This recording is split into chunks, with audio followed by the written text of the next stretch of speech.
En este video te vamos a dar algunos tips súper importantes para poder interpretar la Biblia. Hola, ¿cómo estás? Soy Josué, profe del Instituto Bíblico Evangélico Mendoza. Bienvenido a la clase número 4 del curso Cómo leer, entender y aplicar la Biblia. En este video vamos a estar enfocándonos en la interpretación de la Biblia. Acordate que los apuntes de esta clase están acá en la cajita de descripción. No olvides descargarlos y prestarle full atención a este video. Uno de los fundamentos del proceso interpretativo es evitar sobreespiritualizar el texto. A ver, no estamos diciendo que el texto no tenga implicaciones espirituales para nuestra propia vida, sino que muchas veces, o algunas personas, al sentarse y leer algún pasaje, lo sobreespiritualizan y cualquier detalle, cualquier símbolo se conecta con otras ideas teológicas que a veces nada tienen que ver con lo que el autor estaba comunicando en ese momento. De alguna manera, aunque a veces es casi imposible, tenemos que tratar de ponernos en los zapatos del autor, es decir, en la persona que estaba escribiendo, y si podemos identificar a quién estaba escribiendo puntualmente, mucho mejor. Eso nos va a ayudar a poder entender el mensaje en sí, qué es lo que está comunicando, a quiénes, por qué. Sin embargo, tenemos que mencionar que no podemos escapar de nuestros propios prejuicios.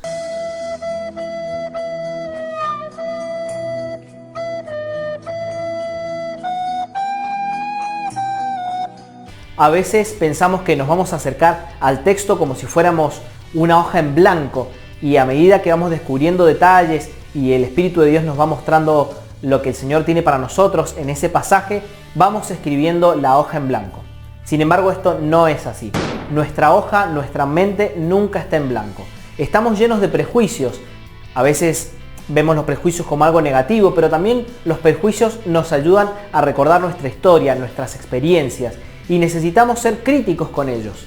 Por eso, cuando nos acercamos al texto bíblico, necesitamos tratar de buscar ser lo más objetivos posible, aunque sabemos que eso no lo podemos lograr en plenitud. Pero está bueno tratar de hacer el ejercicio de ser consciente con cuáles son nuestras presuposiciones teológicas, cuál es nuestra experiencia de vida y cómo la Biblia ha sido parte de esa experiencia, de esa vida cristiana que hemos desarrollado hasta ahora. La familia, la iglesia donde nos hemos criado y las predicaciones, incluso la música que escuchamos, nos predisponen de diferentes maneras a la hora de acercarnos a leer un pasaje bíblico. Es por eso que está bueno ser consciente de eso y tratar de enfocarnos en conocer cuál es el contexto del autor y cuál es el mensaje que tiene para su auditorio. Por ejemplo, ¿cuántas ideas y principios se han sacado del libro de Apocalipsis a lo largo de la historia? Claro, la literatura apocalíptica está llena de imágenes y simbolismos que permiten que todo esto suceda y que se sobreespiritualicen algunos detalles, y algunos detalles que son más bien alegóricos se tornen en algo literal, y eso genera un poco de confusión. Pero al margen de toda esa interpretación, ¿cuántas veces nos ponemos en los pies del autor cuando estaba escribiendo Apocalipsis y pensamos en el contexto en el cual él estaba escribiendo? El contexto de opresión del Imperio Romano, la persecución de los primeros cristianos, cómo el libro de Apocalipsis ha sido escrito para llevar esperanza a los cristianos perseguidos, cómo se conecta esto con el culto al emperador. Muy pocas veces hemos escuchado hablar de Apocalipsis en estos términos, y eso es fundamental para poder entender todo el mensaje que tiene para nosotros. Entonces, ¿qué es lo que tenemos que tener en cuenta para poder interpretar un pasaje? Lo primero es tratar de buscar el propósito del pasaje, es decir, cuál es el mensaje del autor y cuál es la necesidad que trata de responder a su audiencia. ¿Qué es lo que el autor está comunicando y a quiénes? ¿Y por qué le está comunicando eso? ¿Por qué necesitan escuchar esas palabras? ¿Y cómo eso se hace relevante en la vida del auditorio original? Obviamente esto no lo podemos aplicar de forma clara en todos los pasajes de la Biblia. Sin embargo, nos da algunos indicios para poder pensar, buscar e indagar en el contexto, en la situación en la cual se encontraba el autor y también en la cual se encontraban los lectores originales. Eso nos ayuda muchísimo a interpretar algunos pasajes que son un poco más complicados. En algunas ocasiones, el autor declara su propósito abiertamente. Esto pasa muchas veces con las epístolas, pero también pasa con algunos evangelios, por ejemplo el caso de Juan.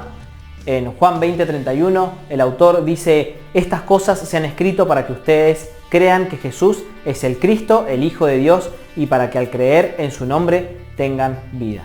También es cierto que en algunos géneros literarios, como la poesía, la literatura sapiencial, a veces es más difícil definir este propósito del pasaje. Y también tenemos que entender que no funciona, como dijimos en un momento, como una planilla de Excel en la cual entramos algunos valores y obtenemos el propósito del pasaje o una frase o una expresión que nos resume todo el sentido que tiene el texto en sí mismo. Sin embargo, plantearnos esta pregunta respecto a cuál es el propósito que tiene el autor o qué es lo que los lectores originales estaban esperando escuchar o qué necesidad tenían al escucharla, nos ayuda a pensar en cuanto al texto de una manera un poco más abierta y nos permite observar algunos detalles y también nos ayuda a investigar y a profundizar más en el contexto y en el entorno en el cual se desarrolló el escrito. Hacer preguntas interpretativas nos va a ayudar a entender mejor el pasaje. Obviamente, si hicimos un buen trabajo de observación, habremos notado algunas palabras o conceptos que quizás no sabemos bien qué significan o cómo se relacionan con otros conceptos bíblicos. Entonces, plantear este tipo de preguntas nos va a ayudar a poder entender mejor el sentido pleno del pasaje. Algunas preguntas interpretativas pueden empezar con ¿qué significa tal cosa? ¿Por qué tal otra? ¿Cómo concuerda esto con esto otro? ¿A qué se refiere el autor cuando dice tal y tal cosa? Ahora, ¿cómo respondemos a estas preguntas interpretativas que nos estamos planteando? Primero, leer todo el pasaje completo un par de veces. Orar, meditar en el pasaje. Si la pregunta interpretativa tiene que ver con algún concepto o con algún significado, está bueno usar un diccionario bíblico. Por ejemplo, si buscamos qué significa la fiesta de los panes sin levadura, podemos ir a un diccionario bíblico que nos va a ilustrar cómo era esta fiesta, cómo estaba instituida esta fiesta en el Antiguo Testamento y qué relevancia tiene en el Nuevo Testamento. No te recomiendo que busques una definición en un diccionario en español. Acordate que la Biblia no fue escrita en español. La palabra que vos estás buscando es una traducción de algún concepto o alguna idea. Los diccionarios bíblicos consideran todo esto y te pueden dar un panorama mucho más claro de cómo era usada esta palabra en el Antiguo Testamento y en el Nuevo Testamento. Entonces vas a poder encontrar realmente el significado que tiene en ese pasaje que estás estudiando. También te recomiendo que busques pistas en todo el contexto, es decir, en todo el pasaje que estás estudiando, los capítulos o versículos anteriores a ese pasaje y los capítulos o versículos que siguen después de ese pasaje. Quizás el concepto se aclara en algunos de esos momentos. También ten en cuenta todo el contexto del libro que estás leyendo. Un recurso muy poderoso es leer comentarios bíblicos. Los comentarios bíblicos son escritos por expertos que te van a ayudar y aclarar muchísimo el panorama en cuestiones de contexto, lingüística, algunas palabras que no puedas entender y te van a dar un panorama mucho más amplio para poder entender el pasaje. Otro aspecto muy importante para poder interpretar un pasaje de la Biblia es buscar citas relacionadas. Es decir, cuando encontramos algún concepto que nos genera cierta dificultad, busquemos en otras partes de la Biblia a ver si no está repetido y si en algún momento ese concepto se aclara en otros pasajes. Por ejemplo, si no sabemos qué es la fiesta de los panes sin levadura, nos podemos ir al Antiguo Testamento, en donde se instituyó, y vamos a encontrar los detalles y la institución de esa fiesta. ¿Qué significaba? ¿Con qué propósito se instituyó? ¿Y cuál es el significado que tiene para toda la comunidad israelita en el Antiguo Testamento? Por ejemplo, el libro de Hechos de los Apóstoles, que narran los inicios de la iglesia primitiva, y los viajes misioneros de Pablo, son un trasfondo excelente para poder entender el mensaje de las epístolas. Mateo, Marcos y Lucas son considerados evangelios sinópticos porque tienen una estructura muy similar. Es por eso que vamos a encontrar muchos relatos de Jesús, de la vida de Jesús, que son prácticamente idénticos en los tres pasajes. Algunos van a agregar unos detalles y otros van a omitir otros. Pero a veces compararlos nos ayuda a tener un contexto un poco más amplio para poder entender lo que el autor está tratando de comunicar a su audiencia. Sin embargo, es importantísimo que nos acordemos que el autor tiene un propósito claro para comunicar a su audiencia. Si omitió algún detalle en los relatos de los evangelios, por ejemplo, está bueno que tengamos en cuenta que lo omitió por algo. Y si el autor del otro evangelio narra el mismo suceso agregando algunos aspectos, los agregó por algo, porque forman parte de la agenda teológica del autor o de los intereses que tiene para comunicar su mensaje. Entonces, está bueno que veamos los otros pasajes para comparar qué es lo que se omitió, qué es lo que se agregó, pero está bueno que interpretemos cada historia por separado y no tratemos de hacer un mix y una historia, un mismo suceso, complementarlo con diferentes características y aspectos que tomamos de otros libros y de otros autores. No sé si me enrosqué, pero creo que está bueno aclarar esto. La cuarta idea que quiero compartirte para poder interpretar mejor un pasaje es tratar de parafrasear el pasaje. Si podés escribir el pasaje con tus propias palabras, significa que no han quedado baches o huecos en el camino que necesitas interpretar.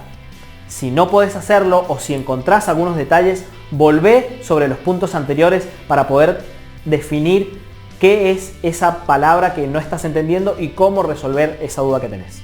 Llegó la hora de poner en práctica todo esto que estamos viendo y para eso te pedimos que descargues el trabajo práctico número 3 acá abajo. Es un trabajo en el cual vamos a hacer un proceso interpretativo para el pasaje de Tito capítulo 1 versículos 5 al 16. Antes de hablar acerca de algunos recursos online y gratis que puedes usar para estudiar la Biblia, quiero invitarte a que te suscribas al canal, le des a la campanita si no lo has hecho y le des me gusta a este video. Compartilo con otros si realmente esto te está sirviendo. Uno de los recursos que para mí son más útiles es biblegateway.com. ¿Lo dije bien?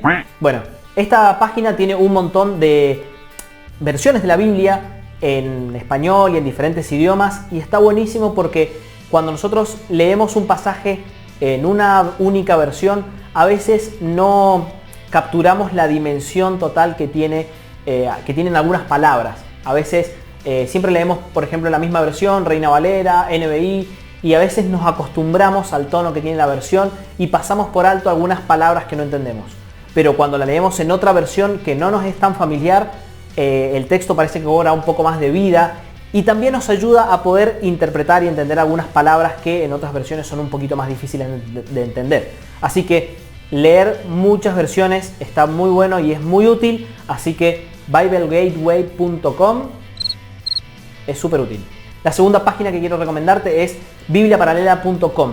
En esta página vas a encontrar un montón de recursos bíblicos que van a ayudarte mucho, pero fundamentalmente vas a poder encontrar citas relacionadas de los diferentes pasajes. Algunas son más útiles que otras, pero la verdad es que la plataforma está muy buena y te recomiendo que puedas estar mirándola y dándote una vuelta porque seguro que te va a ayudar a entender mejor algunos pasajes. Bibliatodo.com, también en esta plataforma encontrás comentarios bíblicos y diccionarios bíblicos que están muy buenos. Son totalmente gratis, podés usarlos directamente desde la página web y la verdad es que aunque no son los mejores comentarios y los mejores diccionarios bíblicos que existen, son comentarios y diccionarios que son bastante buenos y te van a aclarar muchísimo el panorama cuando estés frente a un texto que no puedes comprender o no puedes entender algunos detalles y a veces se pone un poquito complicado. Así que si necesitas usar comentarios bíblicos y no tenés comentarios bíblicos, puedes entrar a bibliatodo.com y ahí vas a encontrar bastante información. Y lo último es un canal de YouTube que quiero recomendarte que me parece muy bueno. Es Biblia Project. Es un proyecto bíblico, podríamos decir, en el cual ellos hacen videos animados y hablan sobre palabras bíblicas, conceptos bíblicos. Hay bosquejos, resúmenes de libros de la Biblia que están buenísimos. Entonces, si vas a ponerte a leer la Biblia, un libro en particular, o necesitas entender algún concepto o algo, entra a ese canal de YouTube y dale una recorrida, una mirada a toda la información que tienen porque es súper útil. Además, está buenísimo porque son videos animados de súper calidad que realmente hace que sea muy ameno estudiar la Biblia de esta manera. Muy bien, llegamos al final de la clase número 4. No te olvides de descargar los apuntes y el ejercicio y nos vemos en el próximo video.